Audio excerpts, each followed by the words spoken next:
Hello, everybody. My name is Christian Buckley. We are officially 1 week removed from the release of Destiny 2: The Witch Queen.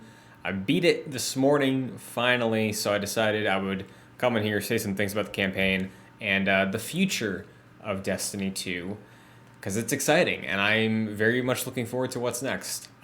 I will touch on some spoilery things in this video, but we'll do spoiler-free first. There's a lot to love in this campaign, and as a longtime fan of Destiny, been playing it since I think House of Wolves for Destiny 1. I've been playing for like 6 or 7 years at this point.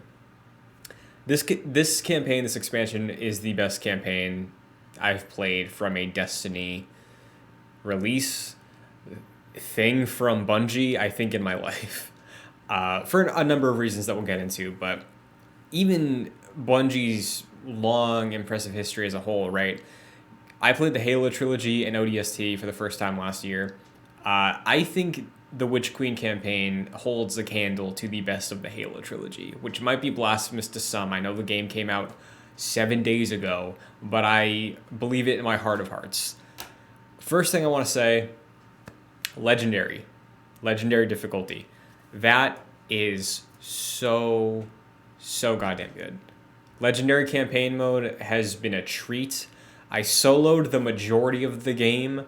I played probably 2 or 3, I think 2 actually, of the Witch Queen campaign missions with my friend Brandon, who I've been playing Destiny with since like a few months after I started.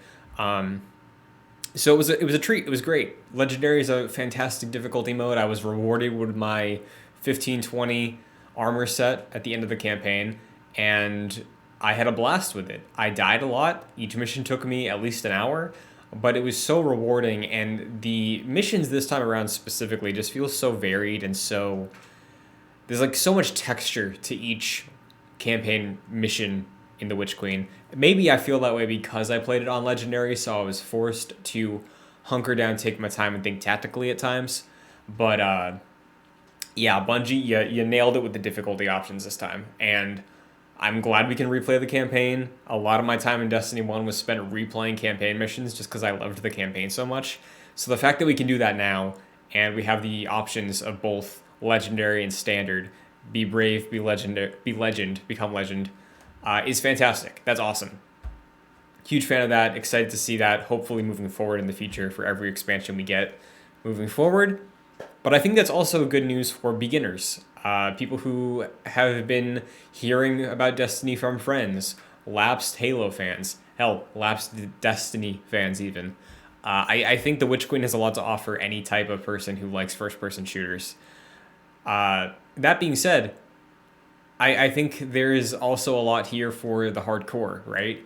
Obviously, there's more hardcore Destiny fans than myself, right? Where I'm somebody who, because of my lack of friends who play the game, I've never raided in my life. That's like what people go to Destiny for, is not even in my rotation when it comes to this game. So on my level, even as a, I'd say leaning hardcore fan, but I'm not like the peak of the peak, I had a blast with it, and there was so much to uncover here. I'm a big fan of Destiny's world and story. Specifically, the last couple of years, I got really in-depth on the lore and community recaps. My name is Bife, shout out. But there was a lot here for those types of Destiny fans, really. We got to see Fundament, we got to see Savathun's origins, we got to see the worm gods, the familiars that lied to her in the deep depths of her homeworld. All that stuff was awesome. All that stuff was super cool, and I never expected we'd actually see that, even if it is presented in the form of a flashback. That was awesome. And then fighting the Ahamkara in that mission, that was dope as well. So for vets, there's plenty to love here. And we'll get into the big spoiler reveal at the end. But for newcomers who don't understand anything I just said, I think this is the best hopping on point in Destiny since Destiny 2 launched, honestly. I think this is it. I really do. Because as of right now, we know Destiny 2 has a future beyond 2024. But this saga they're telling, the saga and story they've been telling about the Traveler, the Light, and the Dark since 2014 in D1 Vanilla, that will be coming to a head in the final shape, which is 2 expansions from now. And for a while, Destiny Bungie has been saying they want to have an Avengers Endgame-like moment. They want to have their big Thanos-level threat. And they've been building to it. They have been since 2014 in some degree or another, and it feels more present now than ever. So the way I've been trying to convince my friends to try and hop in here is that this feels like Destiny's Captain America Civil War, where we have a very real, tangible conflict. There's compelling things going on. You can hop in on here. Sure, there's things you won't appreciate to the fullest extent, but there is an interesting narrative through line that is self-contained here. We have the mystery of unraveling Savathun's lies, her scheme, and figuring out what she's up to. That in itself is compelling, and I think is enough of a meaty thing for new people to hop on with. And just the process of figuring everything out and the campaign, it's incredibly well orchestrated. So I think anybody could hop in and enjoy it. But the revelations that are made here, the setup for things to come, the name drop of a name we've never heard before in Destiny is all building towards the final shape, which is very exciting. And as somebody who listened to podcasts forever, right? It's people who are probably 20 years older than me talking about how World of Warcraft with like the Lich King was the biggest thing ever. It was such a great finale. Destiny's having the moment. 14, Endwalker, exact same thing. The final shape will be a culmination of Destiny.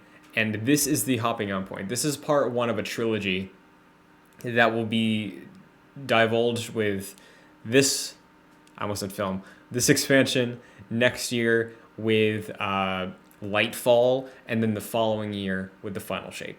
So on that front, if you've been curious about Destiny, if you like Halo, if you're disappointed in Infinite, if you want a traditional Bungie campaign, please play this. You will not regret it. I guarantee you. The storytelling in Destiny is not what it was in 2014. It is peak. It's the best it's been. And I am blown away by last year with their seasonal storytelling building up so well into this expansion and the seeds they're planting for the next year and then following expansions. So on that front, Witch Queen campaign delivered. It was fantastic. In terms of the Throne World, it's a good map. It's a real good map. I like how it's swampy. It's I think somebody like Paul Tassi said it was like True Detective vibes, which I can see absolutely because I didn't watch a lot of the marketing for the Witch Queen. I wanted to be surprised, but yeah, the whole mystery we got brewing and everything, that is cool. And the fact that we have this beautiful hive palace that Savathun created, in addition to this swampy area filled with scorn. It's a really welcome area, I think. It's a nice place to explore that I haven't even explored to the fullest. There's a lot of lost sectors that I don't even know where they are. So on those fronts, I think the Witch Queen is a really nice package. I haven't done this week's reset yet. I did the first missions for Saladin and Zavala last week to begin the PsyOps, which I do think is a fun activity. I'm excited to see what this week's is like. I believe it's Cosmodrome. So excited to see how that goes, what story revelations we get moving forward with that. But specifically with the Witch Queen, I do think it's the one to pick up. It's the one to hop in on, give it another shot. It's a different game now. Onboarding for New Light, still not great, so maybe have a friend that knows Destiny you can reference, or look into other creators. I'm sure you'll find some resources that are very valuable. So if you don't want to know any spoilers about the rest of this expansion, click away. I hope you enjoy the campaign. Seriously, it's a blast. Okay. 5.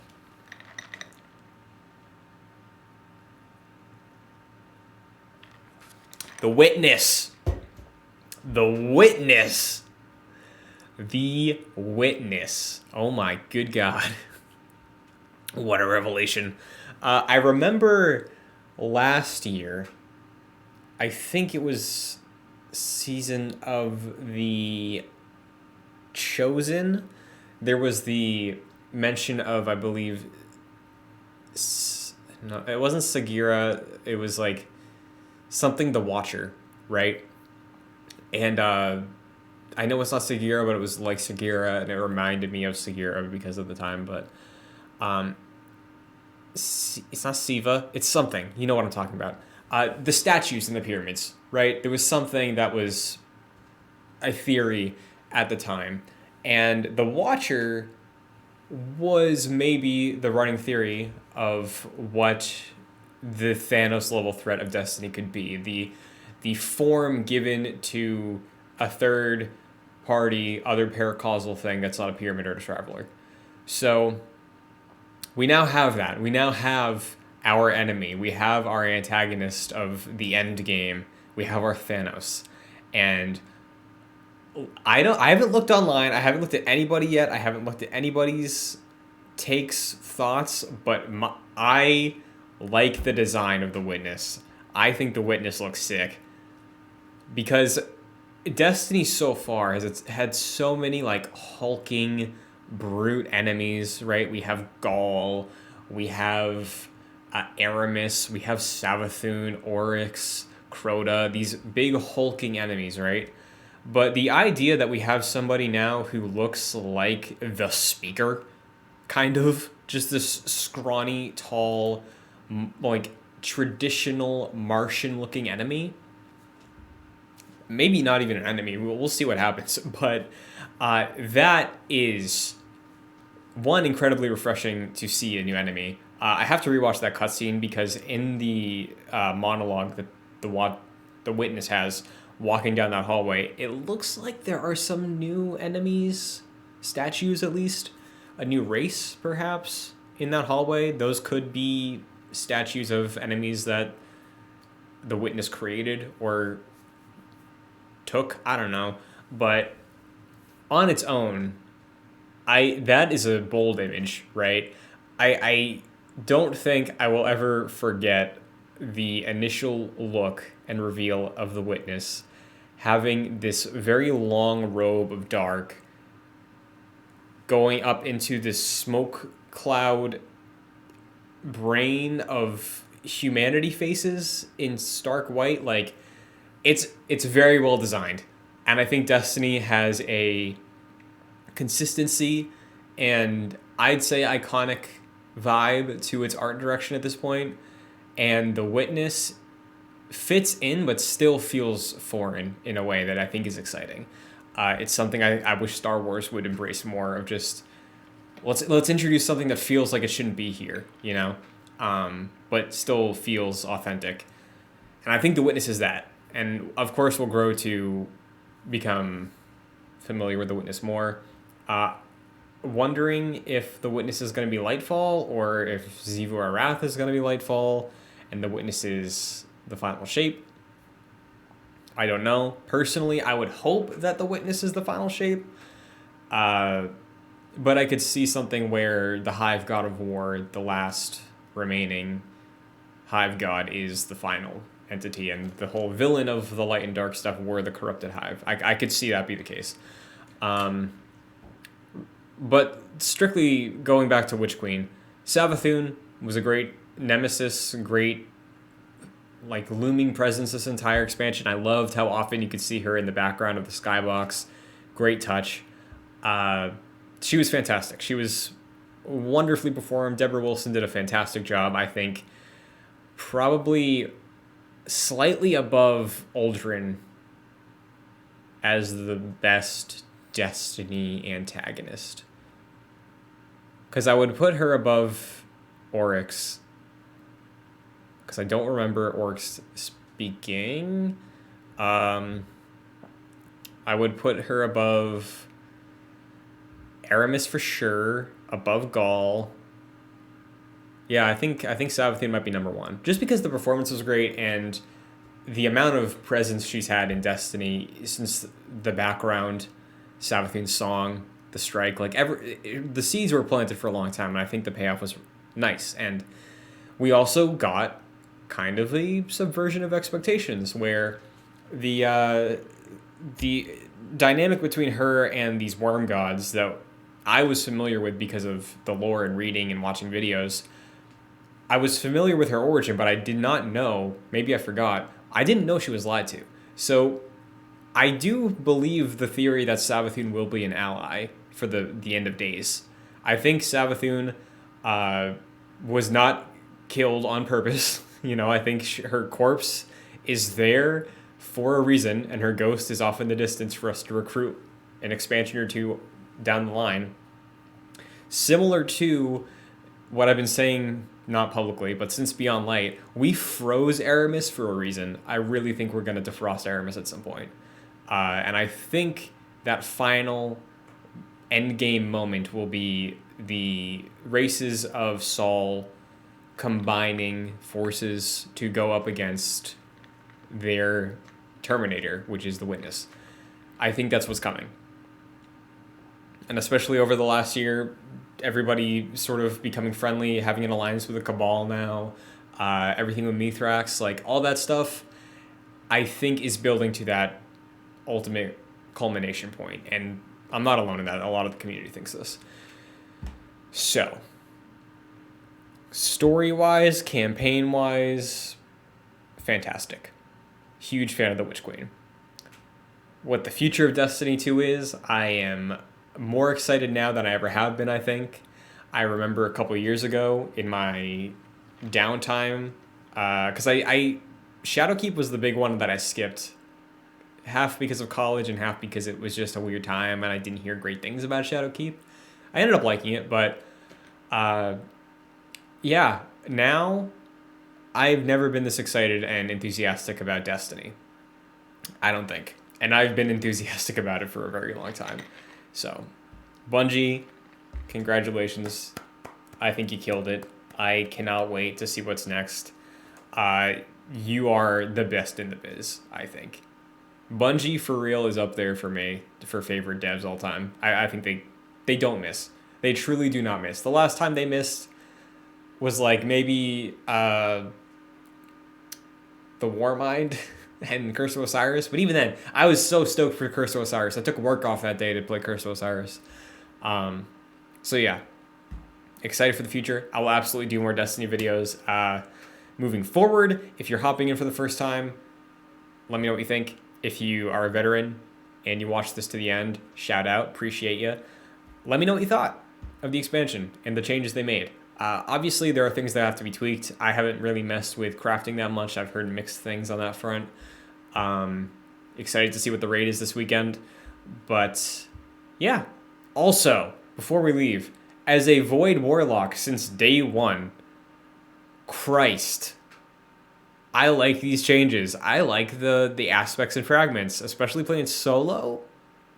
Being able to use my Healing Rift to buff my output and attacks and using the Void Soul and having that stack on Void damage in the thing.